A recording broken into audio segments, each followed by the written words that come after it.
வீடியோவில் எல்லாத்துக்கும் பிடிச்ச டேஸ்டியான எக் ஃப்ரைட் ரைஸ் எப்படி செய்யறதுன்னு பார்க்கலாம் வாங்க.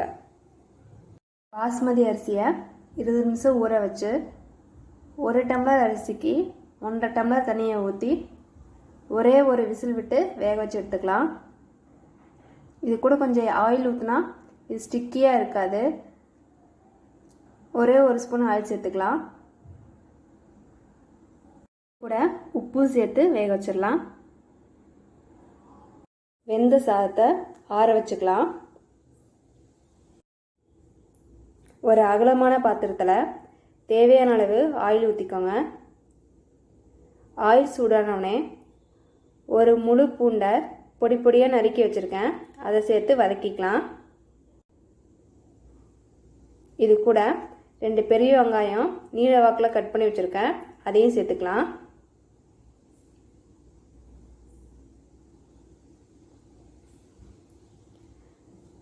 நல்லா வதக்கிக்கலாம். அதை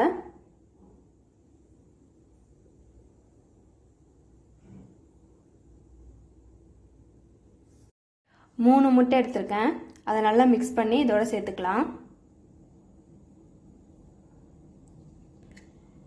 முட்டை நல்லா தூள் தூளாகிற மாதிரி நல்லா வதக்கிக்கலாம்.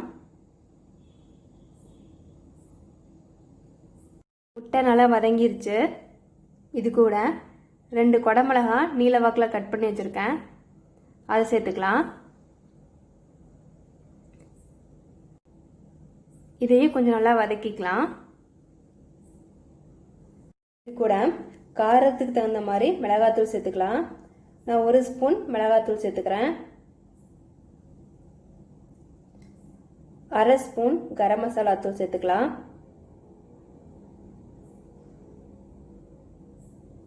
உப்பு போட்டு அரிசியை வேக வச்சுருக்கோம். இதுக்கு மட்டும் தேவையான அளவு கொஞ்சமாக உப்பு சேர்த்துக்கோங்க. இது நல்லா மிக்ஸ் பண்ணி விட்டுறலாம்.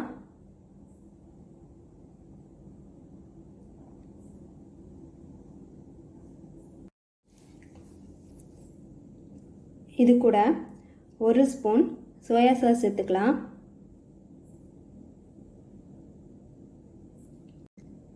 இதை கொஞ்சம் மிக்ஸ் பண்ணி விட்டுறலாம். இது கூட வேக வச்ச பாஸ்மதி ரைஸையும் சேர்த்துடலாம். பாஸ்மதி ரைஸோட ஃப்ளேவர் ஒரு சிலருக்கு பிடிக்காது. அந்த ஃப்ளேவர் இல்லாமல் இருக்கணும்னா வெந்நீரில் ஊற வச்சு கழுவுனா அந்த ஃப்ளேவர் இருக்காது. இது கூட 1 ஸ்பூன் மிளகுத்தூள் சேர்த்துக்கலாம். இதை நல்லா கலந்து விட்டுறலாம்.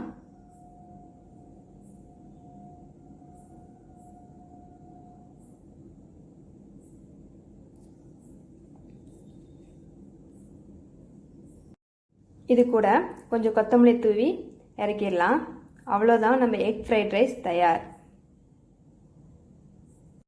இந்த வீடியோ பிடிச்சிருந்தா மறக்காமல் சப்ஸ்கிரைப் பண்ணுங்கள், லைக் பண்ணுங்கள், ஷேர் பண்ணுங்கள்.